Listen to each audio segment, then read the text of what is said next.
Shalom Bapak Ibu Saudaraku. Kita buka Alkitab kita di dalam kitab Yesaya. Yesaya pasal yang ke-42 ayat 18 sampai dengan ayat yang ke-25. Yesaya 42 ayat 18 sampai dengan ayat 25, demikian firman Tuhan. Dengarkanlah hai orang-orang tuli, pandanglah dan lihatlah hai orang-orang buta. Siapakah yang buta selain dari hamba-Ku? Dan yang tuli seperti utusan yang kusuruh. Siapakah yang buta seperti suruhanku, dan yang tuli seperti hamba Tuhan? Engkau melihat banyak tetapi tidak memperhatikan, engkau memasang telinga tetapi tidak mendengar. Tuhan telah berkenan demi penyelamatannya, untuk memberi pengajarannya yang besar dan mulia. Namun mereka suatu bangsa yang dijara dan dirampok. Mereka semua terjebak dalam geronggang-geronggang dan disembunyikan dalam rumah-rumah penjara. Mereka telah menjadi jarahan dan tidak ada yang melepaskan, menjadi rampasan dan tidak ada yang berkata kembalikanlah. Siapakah di antara kamu yang mau memasang telinga kepada hal ini? Ia mau memperhatikan dan mendengarkannya untuk masa yang kemudian. Siapakah yang menyerahkan Yakub untuk dirampas dan Israel kepada penjara? Bukankah itu Tuhan? Sebab kepadanya kita telah berdosa, dan orang tidak mau mengikuti jalan yang telah ditunjuknya, dan kepada pengajarannya orang tidak mau mendengar. Maka ia telah menumpahkan kepadanya kepanasan amarahnya dan peperangan yang hebat. Ia menghanguskan dia dari sekeliling, tapi ia tidak menginsafinya, dan ia membakar dia, tetapi ia tidak memperhatikannya. Haleluya. Bapak Ibu Saudaraku, kalau kita baca ayat ini kayaknya keras banget ya. Keras banget.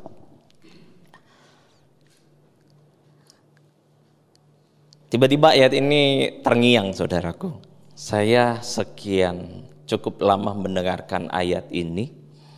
Bukan dalam kita membaca Alkitab dalam setahun gitu, enggak.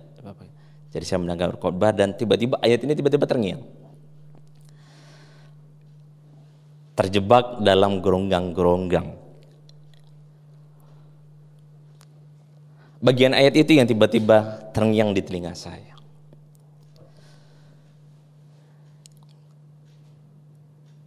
Ternyata dari ayat ini sebenarnya Tuhan sedang memberikan teguran yang luar biasa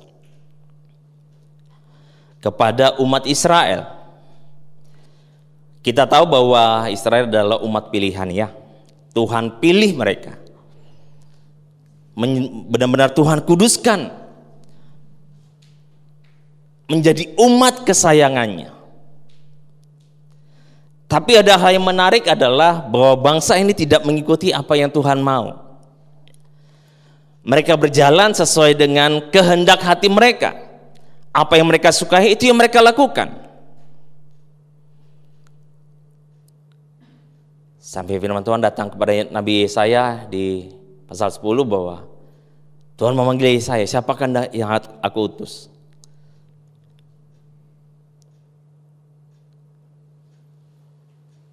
Ini aku utuslah aku Tuhan.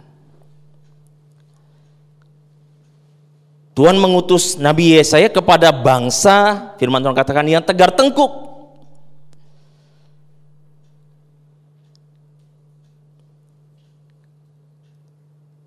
Tuhan yang pilih, tapi Tuhan katakan bahwa bangsa ini tegar tengkuk. Dan Nabi Yesaya Tuhan utus kepada umat pilihannya sendiri. Hal yang menarik Bapak Ibu Saudaraku, kalau kita baca dari ayat 18 dikatakan seperti ini. Dengarkanlah hai orang-orang tuli, dikatakan hai orang-orang tuli, dan pandanglah hai orang-orang buta. Lanjut, siapakah yang buta selain dari hamba-Ku? 18 Tuhan berkata orang-orang. Tapi ayat 19 Tuhan mulai masuk lebih dalam, berkata kepada hamba-Ku. Terus katakan lagi, dan yang tulis seperti utusan yang kusuruh.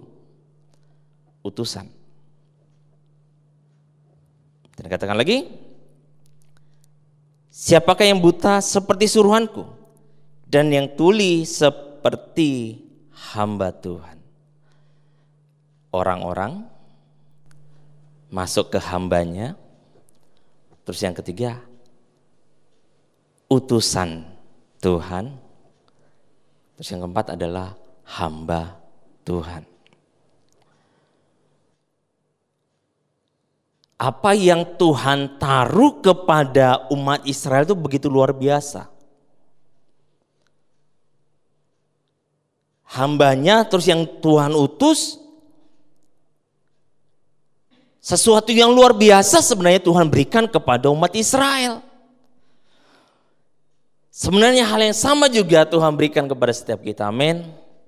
Saat Tuhan katakan bahwa Tuhan memilih setiap kita, ini kita dipilih nih sekarang. Dari orang-orang menjadi hambanya, terus orang-orang yang Tuhan utus. Sungguh sesuatu yang spesial. Tapi dari ayat ini kita melihat hal yang luar biasa adalah Tuhan bukan memuji, tapi Tuhan malah menegur bagaimana mereka menyikapi akan setiap panggilan yang sudah Tuhan taruh di dalam hidup mereka. Mereka tidak melakukan seperti yang Tuhan mau di dalam kehidupan mereka. Sehingga Tuhan katakan bahwa mereka itu tuli dan sehingga mereka tidak mendengar. Mereka buta, mereka tidak melihat. Itu adalah teguran yang luar biasa. Jangan sampai Bapak Ibu Saudaraku hal itu terjadi dalam kehidupan kita sebagai orang-orang yang sudah Tuhan pilih.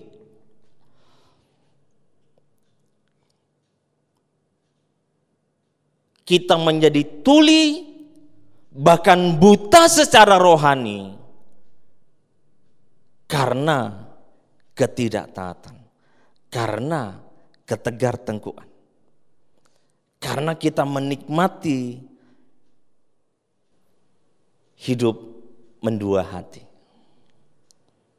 Firman Tuhan katakan kepada Nabi Yesaya bahwa bangsa ini datang menyembah dengan mulutnya tetapi hatinya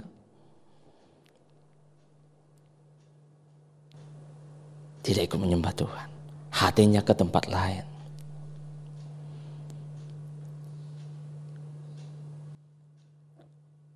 Bangsa ini datang menyembah dengan mulutnya tapi hatinya enggak di situ. Jangan sampai kita menyembah Tuhan tapi hati kita tidak ada di dalam penyembahan itu.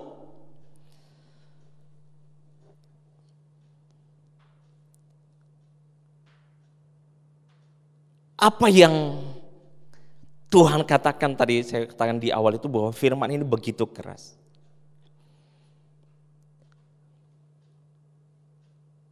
Tapi ini adalah awal mula dari perjanjian Tuhan yang Tuhan berikan di dalam perjanjian yang baru. Nanti masuk Yeremia 31, bagaimana Tuhan memberikan perjanjian yang barunya kepada umat Israel. Tuhan pulihkan. Kalau Tuhan ngomong keras ya keras ya. Enggak ada tedeng aling-aling.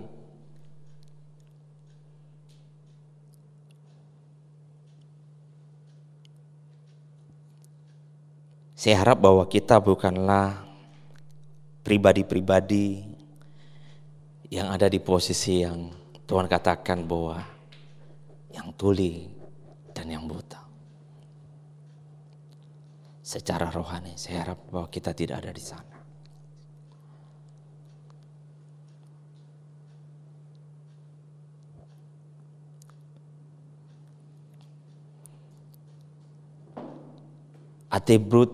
Atribut yang Tuhan kenakan kepada umatnya benar-benar hal yang luar biasa. Tapi ternyata umatnya yang Tuhan pilih itu tidak berjalan seperti yang Tuhan mau.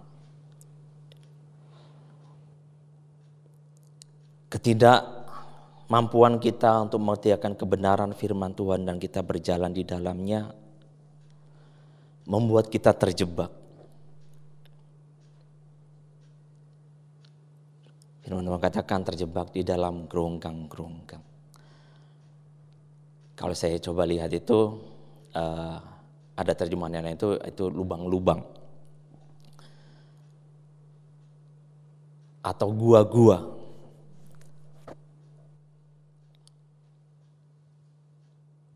yang punya bilik-bilik dan itu dijadikan sel, tempat orang-orang ditahan.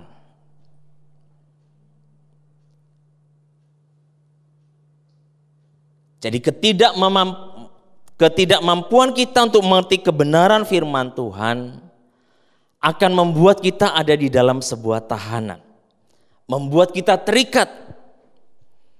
Karena firman Tuhan katakan bahwa saat kita mengerti akan kebenaran, maka kebenaran itu akan memerdekakan. Jadi saat kebenaran itu tidak kita ketahui, maka kita masih ada dalam sebuah ikatan.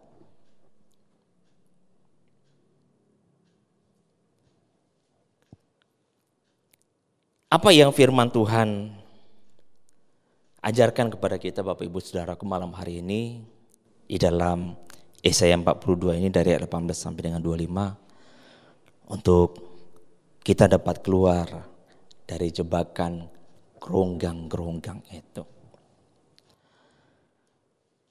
Hal yang pertama yang kita dapati Bapak Ibu Saudaraku dikatakan di ayat 21 firman Tuhan berkata seperti ini.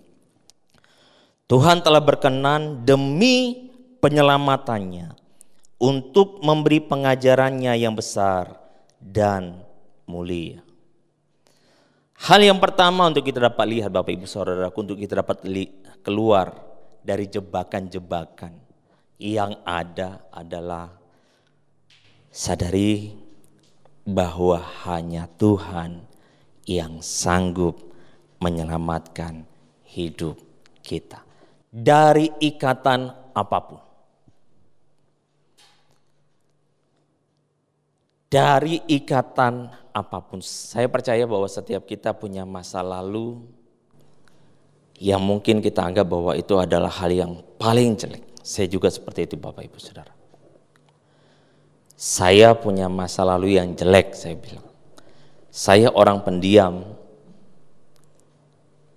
tapi pikiran saya jalan, ngerti ya? Maafkan saya yang teman-teman cewek. Saya lihat ini main, makanya saya bilang saya orang paling jelek. Saya orang paling kotor. Makanya saat Tuhan tangkap saya, itu adalah hal yang luar biasa. Sampai di satu titik, saya dulu belum punya kendaraan Bapak Ibu Saudaraku. Saya kerja itu masih naik bis. Saat di bis itu saya duduk, tiba-tiba itu flashback semua hal yang paling jelek yang pernah saya lakukan. Dan saya menangis di bis itu, saya berkata, Tuhan, aku tuh gak layak.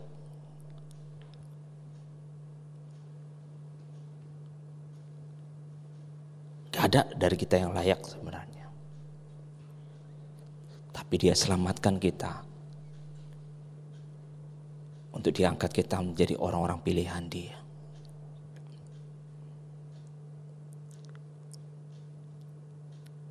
Karena gak ada sesuatu yang baik dalam hidup kita Bapak Ibu Saudaraku.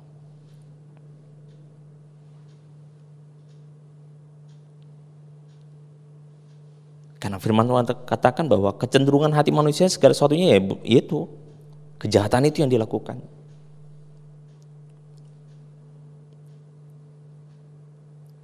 Jadi mari yang pertama ini kita sadari bahwa hanya Tuhan yang sanggup menyelamatkan hidup kita, amin.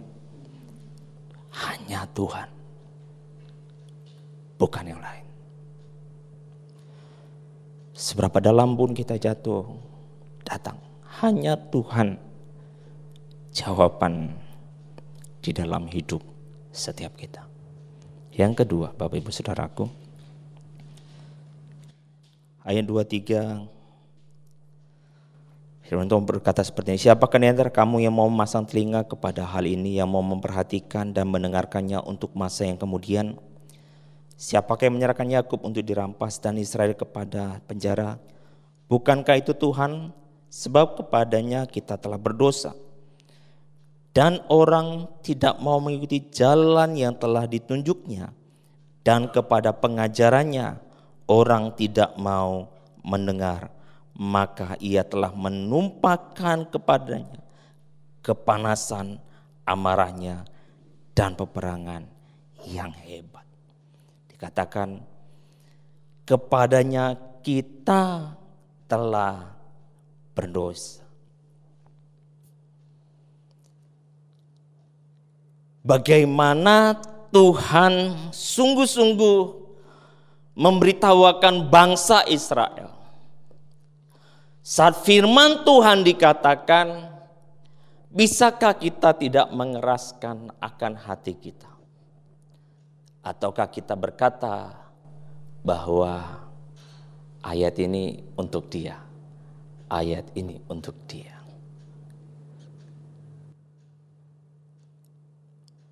Tuhan memberikan tegurannya. Tapi umat Israel, itu saya katakan, bangsa yang tegar tangguh, mengeraskan akan hatinya.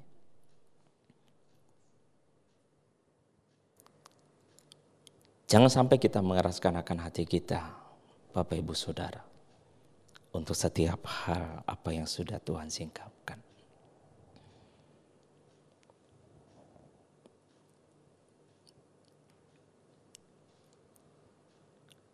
Karena saat kita mendengar firman yang begitu keras, Tuhan menegur kita, percayalah bahwa Tuhan masih sayang sama kita, amin.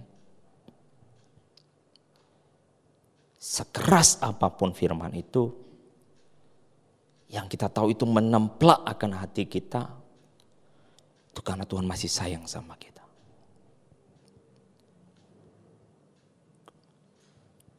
Karena Tuhan mau untuk kita kembali kepada Dia.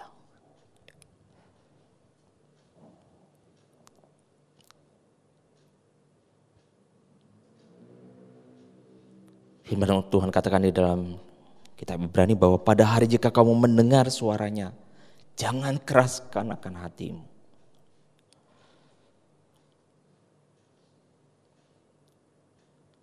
Itu yang Tuhan mau di dalam hidup kita. Kita tahu nih kita ada mungkin di dalam lingkaran dosa itu. Kita tahu sebenarnya kita sedang menuju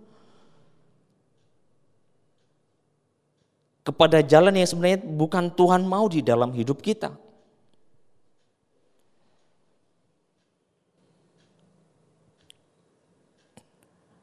Mari kita sadari kita di dalam kelemahan kita karena kebodohan kita bisa jatuh, iya, karena kebodohan kita. Tapi saat firman Tuhan berkata kepada kita dan menemplak akan hati kita, jangan kita mengeraskan akan hati kita.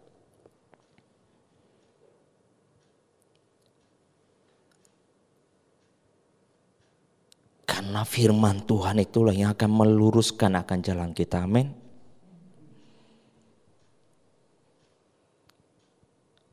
Firman-Nya. Jadi mari di dalam hidup kita, pihakan ini ada Bapak Ibu Saudaraku. Sadari kalau kita terjebak di dalam sadari. Kalau kita tahu ada yang membuat kita sadari. Firman Tuhan itu adalah kebenaran yang memerdekakan. Firman Tuhan itu adalah pedang yang selalu kita pegang. Sehingga kita tahu apapun yang mengikat di dalam hidup kita, kita tahu. Apapun itu. Karena firman Tuhan yang sanggup memilahnya.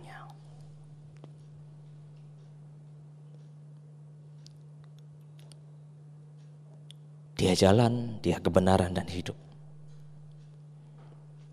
Kita tahu jalannya hanya lewat Dia. Sabtu kemarin juga saya begitu di Yud. Dia jalannya. Dua hal ini biarkan menjadi bagian di dalam hidup kita, Bapak Ibu Saudaraku.